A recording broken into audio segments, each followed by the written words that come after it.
Mr. Lenkey, you participated today in one of the first initial sessions with regards to cutting down on operational expenditure. How is that possible, basically taking into consideration that we have new technologies applied in vessels and the operation itself as well? Well, to get a handle on operational expenditures, OPEX, and to reduce that or make it more efficient, you have to start with understanding how you're approaching your risk, right? So in cybersecurity, that comes down to controls and procedures. And to understand which controls and procedures you should be doing, you have to understand what risks are impacting you. So you have to kind of take a step back, and then once you understand it, you apply the controls to those risks, then you can begin to take opportunities to make it more efficient and cost effective as you mature the program. But you can't start out with the objective to reduce cost. You have to start out with getting the right amount of risk management in place first, then evolve it and mature it towards cost efficiency and cost savings. So in the first place, what do you think the cost of applying a risk assessment method, if you like, in this particular case, would be?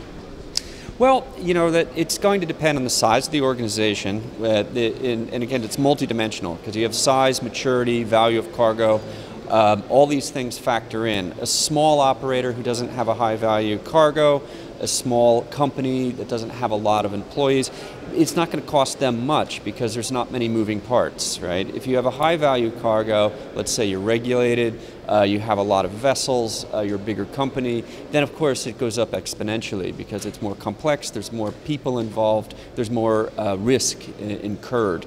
So it's going to really depend on those factors to determine how much it's going to cost to do.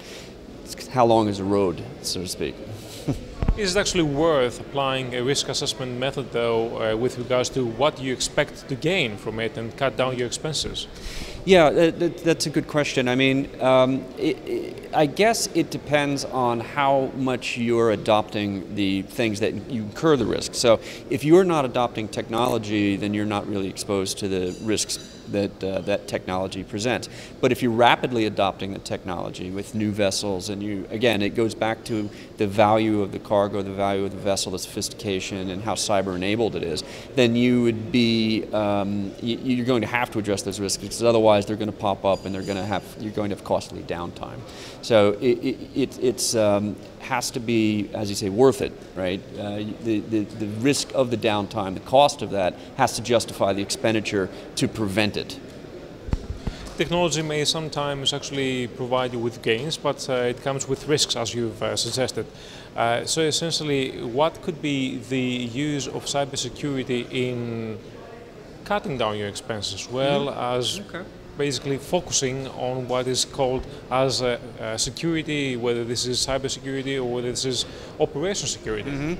Yeah, good question. And you know, to that point, the cost can be easily justified with downtime. Right now, we see downtime on vessels, actual off-hire, with malware and ransomware incidents on board, right? That can be very devastating because you have to get someone out there to deal with it. The crew can't deal with it on their own, so there's the vessel off-hire.